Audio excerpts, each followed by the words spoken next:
Hi StoryMakers, how is everyone doing today? It's Miss Michelle and I'm ready to get started with another episode of Story Making at Home. This will be number 18.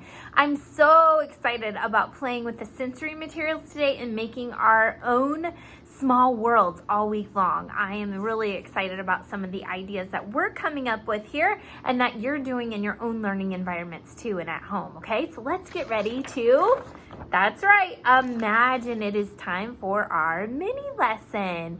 So yesterday, we really talked about what a small world was, right?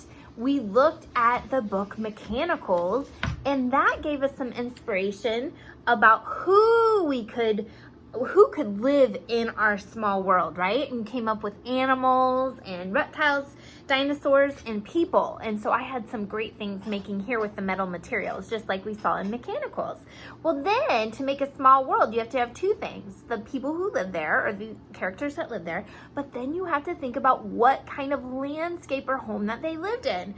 So we talked about, we read about a farm, but then we could do any kind of landscape that we want. I want to share with you some of the things that we did here in our house. So one of the things that we did, my son here made, you see the black beans? He was making space. And this was the planet that he laid on top of it.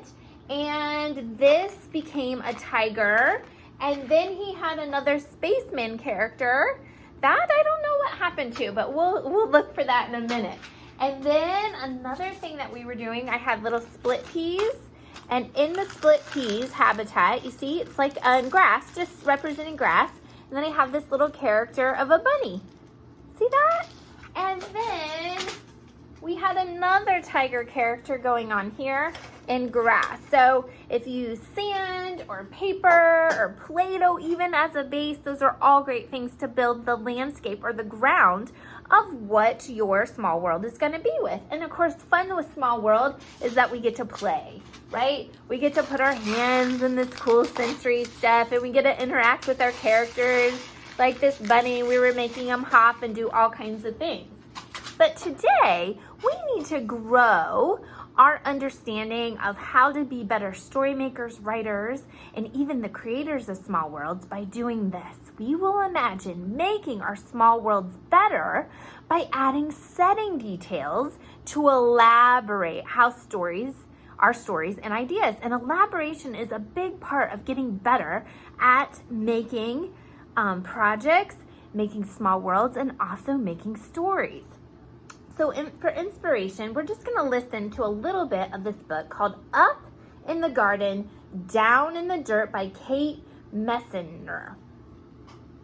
Okay, and so I want us to listen to this and pay attention to what kind of setting details you see in the illustrations by Christopher Neal, and also what words do you hear from Kate herself. All right, let's go ahead and listen to a few pages. Up in the garden, I stand and plan, my hands full of seeds and my head full of dreams. Spring sun shines down to melt the sleepy snow. Wind whistles through last year's plants and mud sucks at my rain boots. It's not quite time, Nana says. Down in the dirt, things need to dry out and warm up. What's down there? I ask. Down in the dirt, a whole busy world of earthworms and insects, digging and building and stirring up soil. They're already working down in the dirt. Up in the garden, we snap brittle stalks, scoop roughly armfuls, and wheel away weeds for the chickens. While they squabble and scratch, we spread compost over the soil. Okay, let's stop right there. Let's stop right there and go back to some of the pages we saw and notice the details that they added about the setting, okay? What did you notice? Because I started noticing, great, I have a great ground. Like I'm telling you that this is grass, right? And I have my awesome details of my character. We've learned how to do that. But my small world is really lacking some setting details that I need to add to elaborate and play with to see what kind of stories I can create. So if we look at this, what do you notice that we could add? that they either talked about in the words or that you see in the pictures?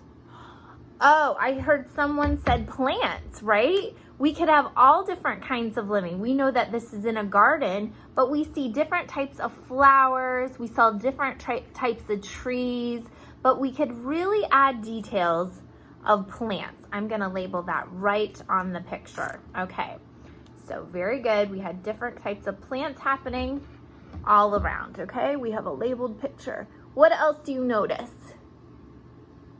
I do notice some chickens, don't you? Great, okay. So with the chickens, that could be any kind of animal. So a lot of times that there might be other animals in the habitat or home that you're making in your small world. Like I just have a bunny, but maybe he has a friend. Or maybe there's just other animals or bugs. Oh, that was the other one you said, I heard. So let's do two different ones. We have animals that we could add setting details, and we could add all types of insects, couldn't we? Because they could be flying in the air. They could be digging down underground in the dirt. Really good. So I'm labeling our picture with that. So what other things did you notice about in the setting details? Let's see, we have, you're right. There are some people. So we could add people into that as well. Oh, I'm hearing another idea. Okay, let me capture that. I'm hearing that you're telling me that there's dirt and oh, it did say something about mud, didn't it? So maybe it could be, you know, the other thing I noticed, guys, when you're just telling me about mud, it told me about that it was springtime too, right? It was springtime and that there was sunshine. And then another page, it said something about mud. Okay, so let's see, maybe we can add weather details. Okay, weather details. Okay, I'm gonna grab that down. So weather. So you could add, like, tell them, like if it's a sunny day, you can draw a sun or different things. So that just gives us a good idea of some things that we can do to to elaborate and make our settings even better, okay? So let me give that a try. So I'm gonna go back to my materials. Let's see. So let's see, we have a bunny that we were making here at home and it was living in the grass. So if I was to do, let me just angle this a little bit more so you can see the top of this. Oops, excuse me.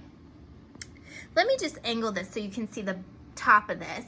So if I was to say it was maybe raining this day, then maybe I could make this little rain cloud.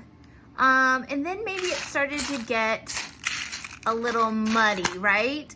So maybe with the muddy, I want to get maybe some copper coins, pennies of course, and start making some details of maybe some mud piles or something like that.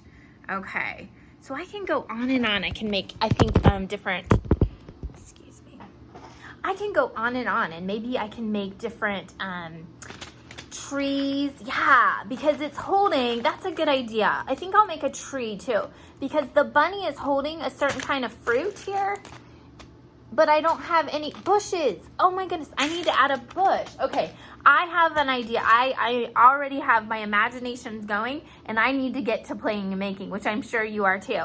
So remember, just like in the book, Up in the Garden, Down in the Dirt, we looked at the pictures and listened to the words to see how we could elaborate, how we could add setting details. Because before we started, we probably just had a simple ground, right? Like this was grass and we could play with that and have all kinds of fun, but we need to add details.